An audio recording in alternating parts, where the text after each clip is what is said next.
welcome back to Japan, where today we'll be doing a review of BRIDEAR's latest song, DAYBREAK, which has just come out a few days ago. Apologies about the slow response to it.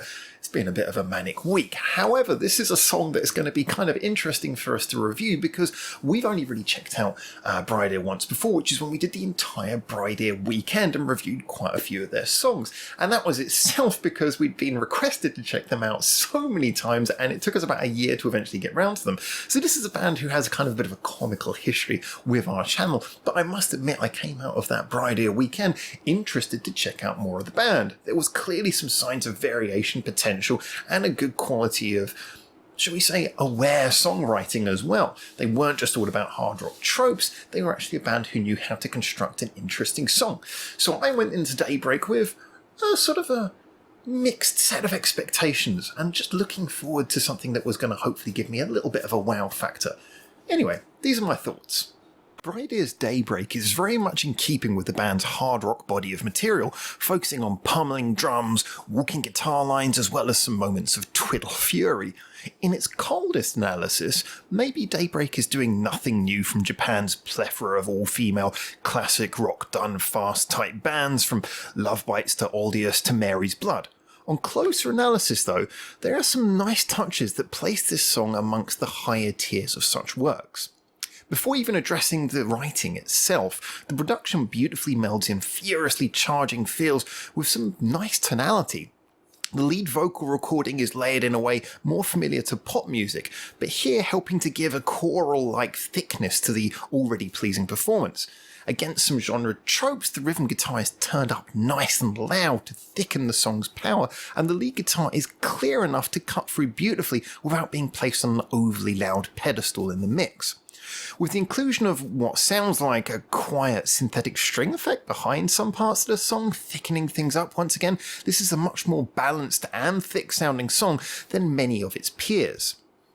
The biggest sound problem unfortunately comes from the almost irritatingly high kick drum EQ. It's hard to know how to address this as it is actually something of a genre trope, but mixing the kick drum up into the lower mid-range frequencies sucks a lot of thump from the bottom end of the song and makes it sound confusingly misplaced. The concern that a fast-firing kick drum in too low a frequency would sound muddy is well founded. But this style of mixing feels more like an overcompensation, or at best, an awkward fix. I'd rather a rumble of muddy kick than it not sounding like kick at all. And to be honest though, I think the answer is somewhere between the two. From a written perspective, DAYBREAK is once again a genre adherent more than an attempt to reinvent the wheel. It does, however, manage to be alive with wonderful details. Despite my complaints about the drum mixing, the drum playing was a stunning mixture of rhythm changes and fills that were playful and totally in keeping with the song at large. The guitar lines also chop perfectly between flowing scales, twiddling solos and hammering power chords, resulting in a very dynamic flow. But the cherry on the cake is the shockingly catchy chorus. Now, BRIDEAR have shown a flair for hook writing before that maybe stands above what you'd expect from a band of medium popularity. However, I was pleased to find DAYBREAK was rolling around in my head for a good few days after I first heard it. It was really catchy. Combined with a rather genuinely emotional tone to the delivery, you wind up with a pleasing balance of catchy, intricate and purposeful that makes this song a real winner in my opinion. All but for that irritating kick drum mix, I would have this song on repeat play quite a lot, I think. So, what's my silly analogy for today? Okay, I'd say this song is like a homemade quarter-pounder burger, but prepared by Gordon Ramsay. You know what it is, you understand why you like it, it's more of a simple pleasure than a big surprise, but you know that the necessary intricacies were considered to get the most out of a tried and tested formula and give you the best experience with those ingredients. So there you have it. Is this a song that's going to change the world? Probably not, but I think this is a really strong offering from a band who, like I say, are only of kind of medium popularity if you look at the number of views that they have online. So I certainly think this bodes well, and I do hope that it leads to more success with them, certainly if they can fix the kick drum mix.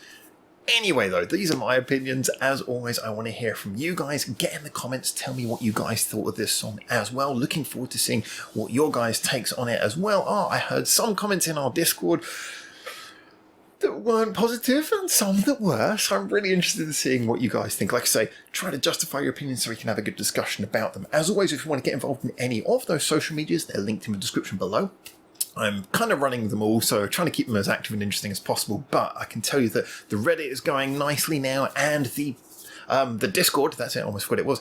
Discord is always very active and always full of conversation 24/7 about Japanese music and music as a general, so do feel free to dive into those. If you want to like or subscribe in response to this video, that would be great as well, YouTube-y stuff. But a big thank you nonetheless to making it through to the end of this video, and especially a big thank you, as always, to our Patreon supporters. Keep on saying it, we're not monetized, that's why there's no adverts or anything, so a big thank you to you for keeping this channel alive. So anyway, until I hopefully see you all very soon in Japan for the next one of these, for now, ciao ciao.